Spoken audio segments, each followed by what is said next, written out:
All of them? All of them. It's the most I've read. Oh, wow, that is a startlingly interesting question. Wow. Wow. You can name a couple. Well, okay, one can never underestimate the value of Shakespeare, ever.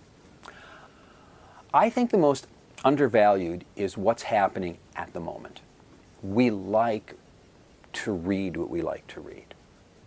Because, well, it depends how we're reading. If we're reading because we want the pleasure of reading, we tend to fall into reading things that have a comfort to them. It's kind of like putting on, I don't know, an old leather jacket that just fits right. You know, it's contoured to you. You've had it a long time. And I think sometimes we want to read that way. Sometimes we read because we want to be startled. You know, we want to dwell in possibility. And I think that if we can't get it, if it doesn't engage us, we tend to push that away and go back to what's more comfortable. And so the best stuff is always the new stuff, in a way, because it's not just what's happening now, but it's pointing the direction to the future. And people who are doing hybrid forms and pushing the boundaries of things are fascinating. And there's a tendency, I think, on the part of some people to not want to embrace that. Not that, of course, we all have to be trendy and up to date on everything. You know, oh, I'm really like 3 years behind prose poets right now. I need to spend a summer getting caught up on it. There's new stuff coming out. What was it? Pound once said that. He said there's like 5 kinds of writers. He said there's somebody who does something nobody's done before, and the second kind of writer is the person who imitates that. Maybe not as well, maybe better, but that's okay. And the third group of people then are the people who imitate that but do it very badly.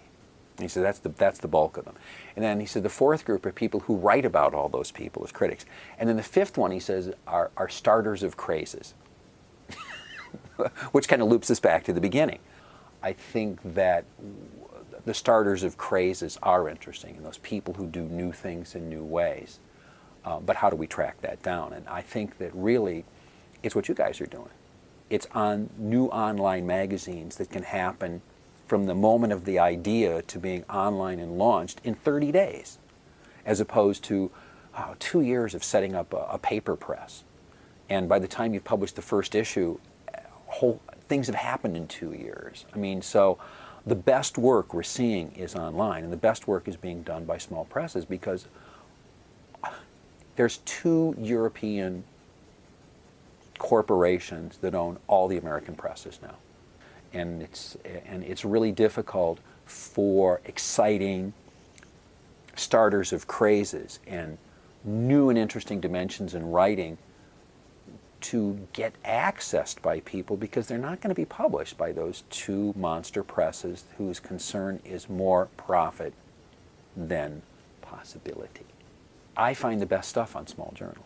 You know, that's one of the great thing about going to the AWP. There's rooms and rooms and rooms and rooms of small presses. I mean, you can feel it in those rooms. I mean, that's where literature's happening. And rather actually than single out people, I'm more interested in movements. And I think that's what's happening right now. I think the 21st century is breaking all the boundaries. It's shrugging everything off. The fusions that are taking place are for me, where the great buzz is. That's where the crazes are starting. I love that stuff.